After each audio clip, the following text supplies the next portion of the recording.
Hi everyone, welcome back to the Bible Project podcast. And we're still in the introduction to chapter 9 as we journey together through this wonderful first book of the Bible. Continuing our introduction together, you'll remember that last time I asked how valuable is a life. Now we're at an important point in the scriptures because we're emerging from what are called the prehistory into the post-history period after creation, fall, flood and Babel.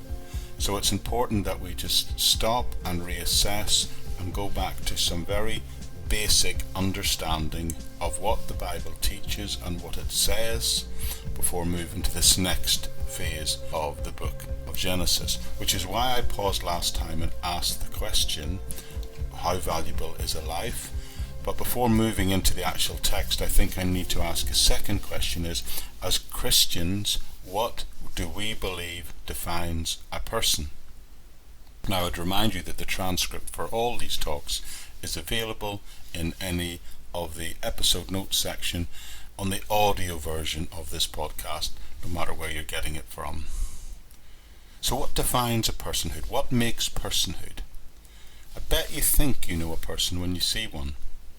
For example, I'm a person right here, but was I always a person? Will I still be a person after I have died?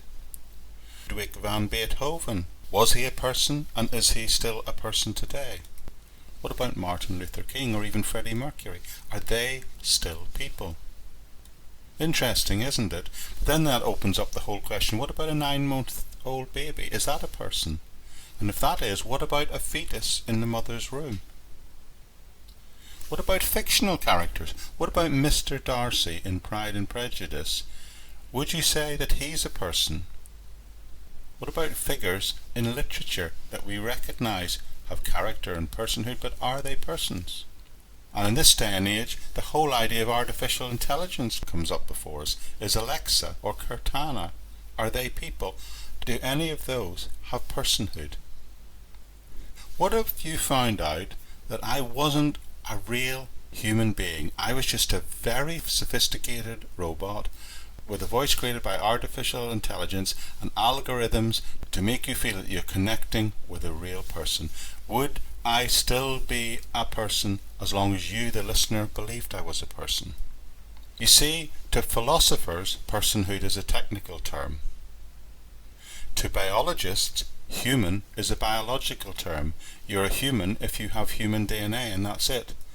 But to Christians, we believe that a person is what we call a moral term.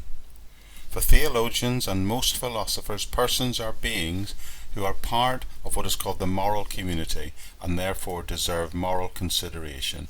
And that distinction is really helpful when we come to asking what defines personhood, but it also kind of complicates things as well. You see, there are plenty of people out there who think that there might be creatures that are not human but still deserve moral consideration as well, like animals. And some people think there might be some humans who by their actions have terminated their right to personhood, which is why some people believe in capital punishment. So you can see that this is all getting very tricky. It is the elusiveness of what constitutes a person is at the core of almost every major social debate and issue you can think of. All the important issues of this day and age. Black Lives Matter, abortion, animal rights, the death penalty, euthanasia, all those worldviews are defined and created by what your view of personhood is.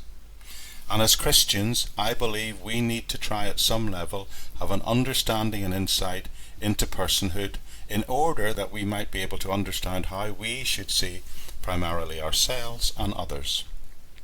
So whether your passion is for human rights or computers, mental health, human capacity, artificial intelligence, science, sociology, it's really helpful to try to get to the bottom of what personhood is, no matter what discipline or social area of life you're working or engaging in.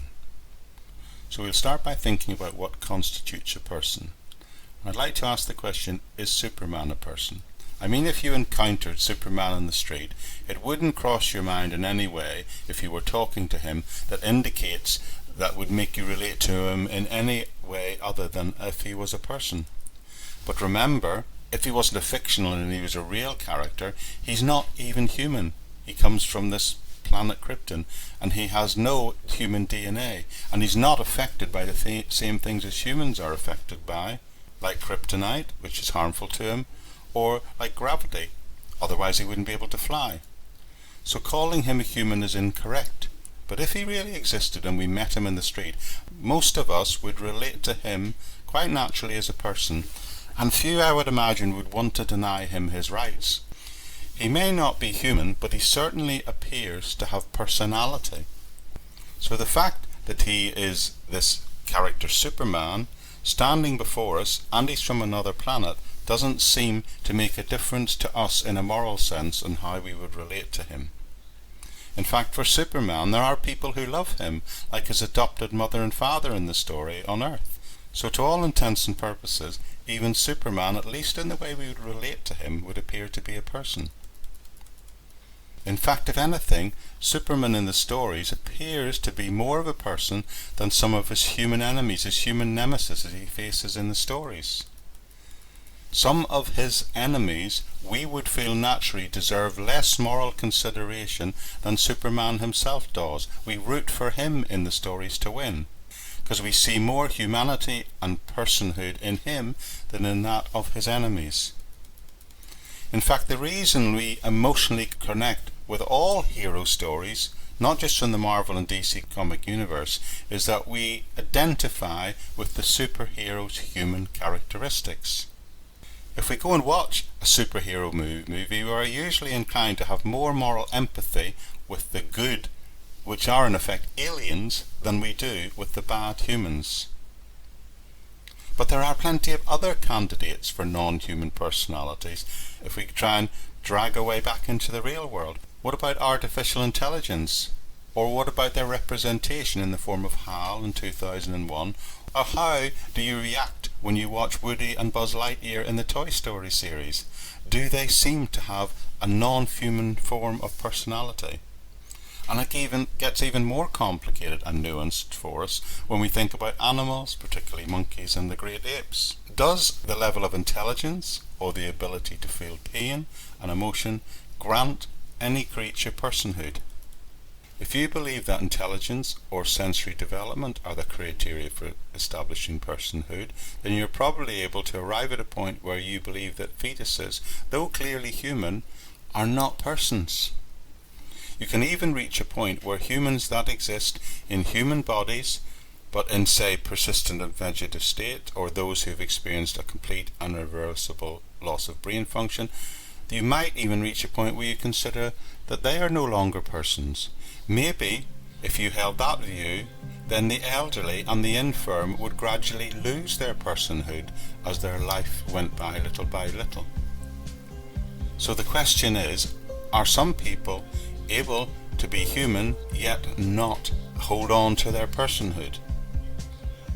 You see, these different views of personhood lie at the heart of everything, and it also is what explains why some people disagree about abortion, euthanasia and capital punishment. And it all seems to come down to this one question: what makes you a person? What must one possess to be part of the moral community? What must one have to be deserving of our moral consideration? Well, there are 5 main ways in which the secular world defines personhood. We'll unpack this a little bit more next time.